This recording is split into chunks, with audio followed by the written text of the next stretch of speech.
This episode begins with Kimihito and Ms. Smith sitting inside a maid cafe and ordering coffee. It appears as if they are on a date, making the other monster girls surprised and envious. Mia, Poppy, Centuria, Marrow, and Sue immediately start chasing after them and try to find out the reality. However, despite their best efforts, they fail to spot anything. Hence, left with no options, the girls decide to listen to Smith and Kimihito conversing. And to set their plan in motion, they disguise Marrow as one of the maids of the cafe. Marrow uses Sue as a uniform of the maid and tries to get closer and listen to their conversation. Sadly, when she hides behind a wooden post and calls other girls to inform them about the situation, Sue starts moving, causing her trouble in front of everyone. On the other hand, wanting to talk with Kimihito in private, Smith takes him out of the cafe to another place. In the next scene, Smith and Kimihito enter an arcade, but Poppy is already waiting for them there, disguised as a lady wearing a cosplay costume. Again, Sue is being used as a costume. Unfortunately, when Poppy tries to call others to inform them about the situation, her mobile phone slips through her hands and gets engulfed into her costume and stops between her chest. Poppy tries to get it out, but in the process, she ends up attracting a lot of people. And because of the noise of the public, Ms. Smith and Kimihito are again compelled to walk away from the place. Finally, Mia goes to a love hotel to look after Kimihito and Ms. Smith. Surprisingly, she meets Rachnera on her way, who mentions that she has been trailing them all along. Using her web strings, Rachnera spots Smith and Kimihito and tries to enter the room covertly. She plans to take some inappropriate pictures of the two and use them to manipulate them for her benefit. Rachnera then approaches the window of the room, but Mia stops her, resulting in the two fighting and being apprehended by the Mon Squad. After all this, Smith reveals to everyone that Kimihito has received a threatening letter from someone named D, and their date was really only a ruse to draw the offender out. Ms. Smith then requests that all the girls go on dates with Kimihito and help in luring out the person who threatened Kimihito. Hearing this, all the girls become very happy and excited. The first one to go on a date with Kimihito is Mia. Marrow also tags along with them, much to Mia's annoyance. They go to an aquarium, where Marrow is treated like a princess and pampered. Marrow then hands over the VIP passes to Kimihito and Mia and asks them to enjoy their time in the aquarium. The two begin to roam around the aquarium and stop to see Marrow perform, along with the dolphins. Here, Kimihito is so impressed by Marrow that he keeps on looking at her. Seeing this, Mia storms out, thinking that Kimihito is more interested in Marrow than in her. However, as she is leaving, she encounters Draco, a dragon-nude reptilian liminal who impresses her and takes her out on a boat. As they arrive in the middle of the pond, Draco grabs Mia and makes an effort to have intercourse with her. Mia cries for help, and before anything bad happens, Kimihito and Marrow rescue her in the nick of time. Marrow also unintentionally reveals Draco's true gender of being a female. Despite the fact that Draco did not send the letter to Kimihito, Ms. Smith restrains her from going out alone with her host family. In the following scene, with Poppy and Sue, Kimihito goes on a second date that consists of an outdoor barbecue. They are actually in a forest region where industrial waste used to be dumped. Zombina, who is supposed to be keeping an eye on them, starts enjoying the meat that Kimihito is preparing for his date. Right then, a huge tree kaiju starts approaching them, making a loud thumping noise. Seeing it, Kimihito tries to escape, carrying Poppy and Sue along with him, but as the tree appears to know Poppy, it extends the branches and captures her. Kimihito still keeps running with Sue, but he too gets seized by the tree. The tree is then recognized by Poppy as Ki, a dryad that she previously rescued but completely forgot about. After being poisoned by the illegally disposed waste, Ki, who has a vendetta towards all humans, goes on attack and stomps Zombina to the ground. Sue, who fell in the industrial waste, grows to a giant size and comes forward to battle Ki and save Kimihito and Poppy from her grasp. Sue then mentions that the only way to stop Ki is to extract the industrial waste from her body and bring her back to normal. Poppy tries to do so by sucking on Ki's breast, but fails as she is grasped by one of her branches. After this, Kimihito is asked to do the same, but not before Sue immobilizes Ki. Kimihito successfully starts drawing out the waste from her body and calms a dryad. Finally, Ki is restored to her normal size and is brought in front of Ms. Smith. Smith checks her handwriting and clears her from being being the mysterious D, as she can't write. Following this, Ms. Smith offers her a new host family, but she decides to remain in the forest as long as Poppy and Sue can visit her. Afterward, Kimihito goes on a third date with Centuria. To everyone's surprise, Centuria is wearing full body armor and is going all out to protect her master from any anonymous attacks. It appears as if she has become overprotective of Kimihito. Manako, a Mon member keeping an eye on their date,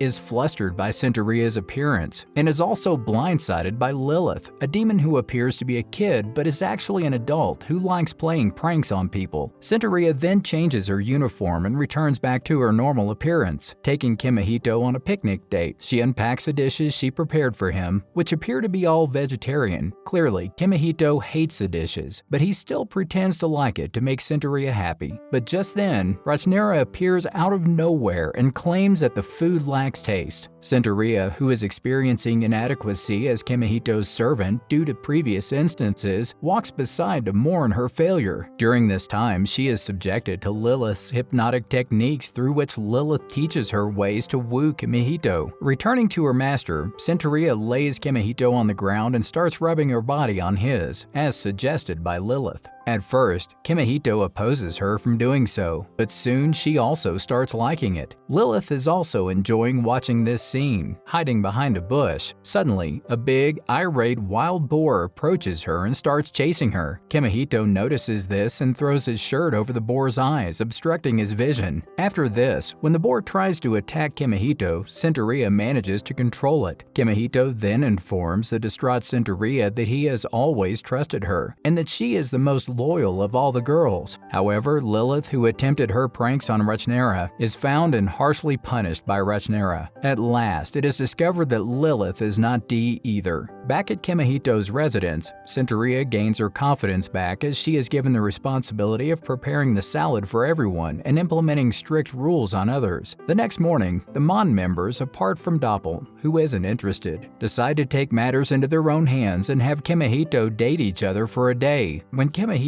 inquires about why they are doing so, they reply that they are frustrated with their recurrent failures to find the mysterious D, who has written a second and more menacing letter. First, the robot monster girl, Tayonisha, drags Kimihito to several stores to buy dresses for herself, including one where even the largest size is too tiny for her. Kimihito tries to help Tayonisha fit in one of the clothes but ends up tearing it and exposing her. This embarrasses the robot girl and she becomes terribly upset. Afterward, Zombina leads Kimihito to a theater to watch a zombie movie. There, her hand falls off and Kimihito sews it back on. Because of this kind gesture, coupled with the fact that Kimihito treats every girl as a human rather than a monster, she gets really impressed. Nevertheless, Zombina does it on purpose to torment him. As the date goes on, she even has him sew one of her breasts. Eventually, Manako is the final date for the day, and she appears extremely self-conscious and agitated while walking in public. She requests Kimihito to go somewhere out in silence, and he agrees. Surprisingly, when Kimihito looks into her eyes, she becomes flustered and looks away. The date is interrupted when Manako notices a mysterious figure following them. The three Mon girls then work together to catch the stalker. Surprisingly, it turns out to be Doppel,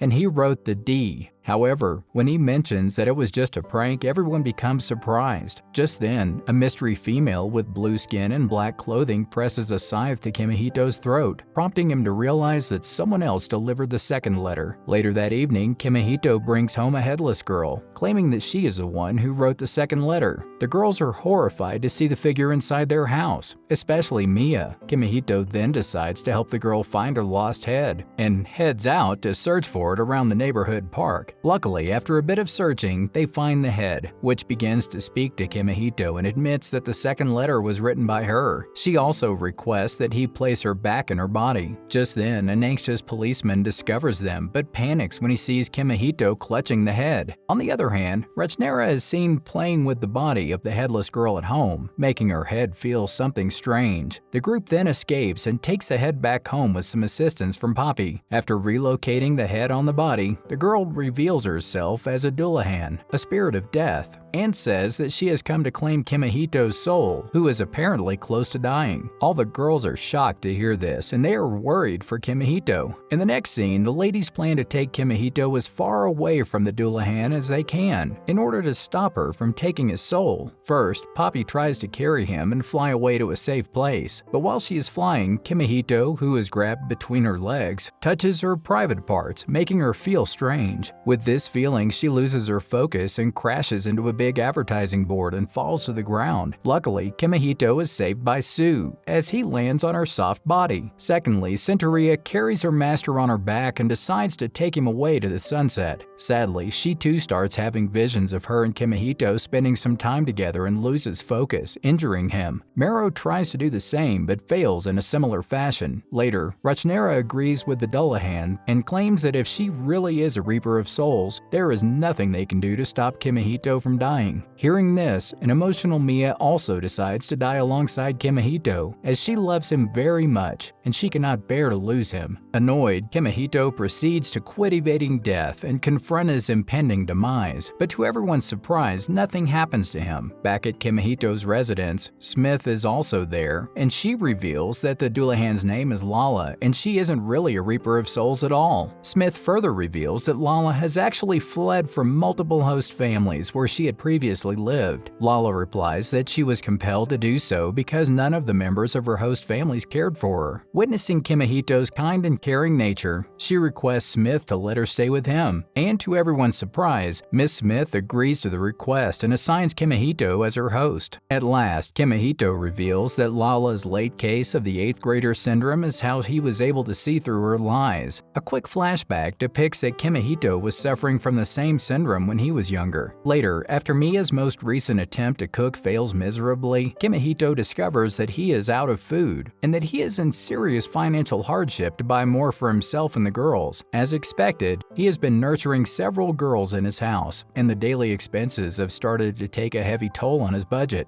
Later, Kimihito decides to go grocery shopping with Centuria, Poppy, Marrow, and Sue, planning to buy only the required and limited stuff. At first, the merchants of the grocery store freak out to see the monster girls, but when Marrow approaches one of the fish vendors and praises him for selling quality fish, he gifts her with one of the biggest fish in his shop. Similarly, Centuria is called by another vegetable merchant and is given a rare and fresh carrot to taste. Centuria tastes it and feels like a new taste has just exploded in her mouth. Happy with Centuria's expression, the vegetable shop merchant offers her a basket full of carrots. On the other hand, Sue and Poppy play with the kids in the market. Thanks to the monster girls' goodwill towards neighbor merchants, they are able to purchase a lot of goods at a lower price. Later, after sending Centuria, Poppy, and Marrow home with the groceries, Kimihito and Sue go to Key and collect some extra veggies. Key mentions that she has no idea about edible plants and lets them find them on their own. She leads them to a place where they can find and collect edible plants. While facing the trouble to select edible plants out of the mess, Kimihito discovers that Sue can tell which plants are edible and which ones are toxic simply by tasting them. Together, they collect enough veggies for themselves and return home, but not before thanking Key for letting them enter her forest. Unfortunately, on their way back home, Draco assaults Kimihito. To everyone's surprise, Sue protects him by spitting out the poison she ingested from the plant to Draco. After returning home, Kimihito makes supper for the girls, but Miss Smith and the Mon girls unexpectedly show up to join them, fully depleting the house's food supply once more. Kimihito is distraught, but Smith assures him that the interspecies program will cover all of the girls' feeding costs. The episode ends with Kimihito asking Smith why she didn't tell him about this sooner, and Smith replying that she forgot.